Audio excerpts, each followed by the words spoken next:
Hello everyone. On this channel, I feel that information about what is happening in China is often not correctly conveyed to countries other than China, so I will be disseminating the information I have gathered in English.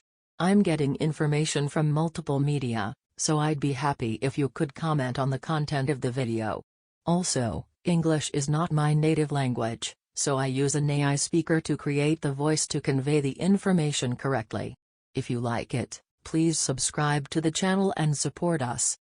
This time, I will tell you some topics about Chinese students. Accepting international students has both good and bad sides. For example, credit cards are convenient, but it is said that if you use them too much, you will end up in trouble later.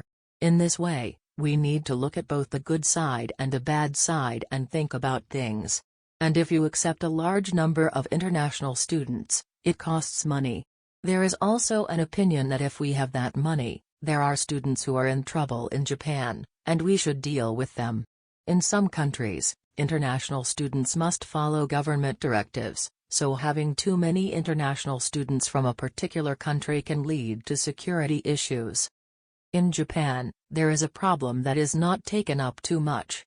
However, it is a big problem in China, so I will touch on that issue this time. More than 1 million people are known to be infected with the HIV virus in China.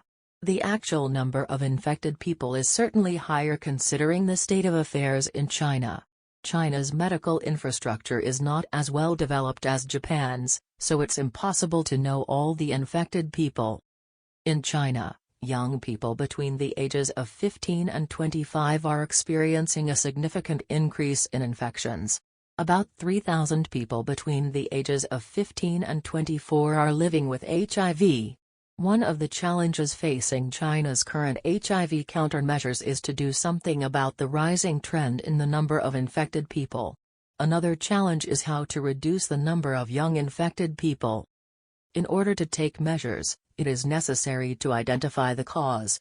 As for the route through which young people are infected, it is said that there are 3 routes of transmission of AIDS.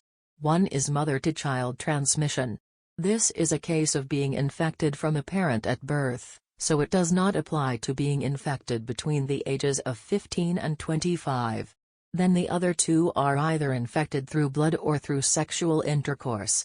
There is a website explaining by a Chinese doctor that Chinese students are infected through this route, so I will check it. The website says the main routes of transmission are male homosexuality or having many sexual partners. Both are sexually transmitted infections, but it's not just certain partners who are infected, but people who engage in high-risk behavior in the first place are infected.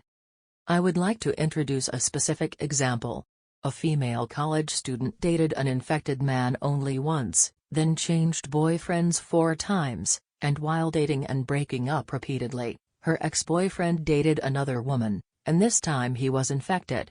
After moving, the couple splits up and goes out with another person. After all, an example was introduced in which 16 people were infected from one female college student.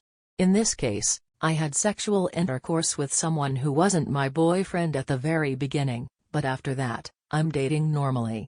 We didn't know each other when we were infected, so while we broke up and were dating someone else, the infection spread more and more without the parties' knowledge. Because of this, the infection of students is quite a problem in China. Universities in China are quite closed societies. At university, we basically live in a dormitory, so we live together in a room for 6 or 4 people. In the past, it was thought that sexual intercourse with an unspecified number of people was rare, but recently there are opportunities to meet people outside the university on the internet, so the infection is spreading. Looking at Chinese websites, there are quite a few cases where people who are still young but have the virus have met online. By the way, there are cases where people younger than university students are infected. Although it is not mainstream, there are cases of infection through blood. For example, it is said that a piercing device is used to make a piercing, but the majority of young people are infected through sexual intercourse. In foreign countries, there are many students who are infected with HIV. When a Japanese person obtains a visa for China, hepatitis C virus and HIV tests are obligatory. Immediately after infection, there is a period of time during which it is not possible to get tested, so it is not possible to completely stop infected people. So, there are some downsides to inviting international students, but I think one of them is the problem of illness, which is not so well known in Japan. I think the topic of HIV is one of the topics that is difficult to discuss, but it is actually a very big problem. I would like the government to consider whether proper measures are taken to prevent the spread of infection in Japan, and if there is an infected person, are there any effective measures to prevent the spread of infection from that person? Think. That's all for now. See you next time.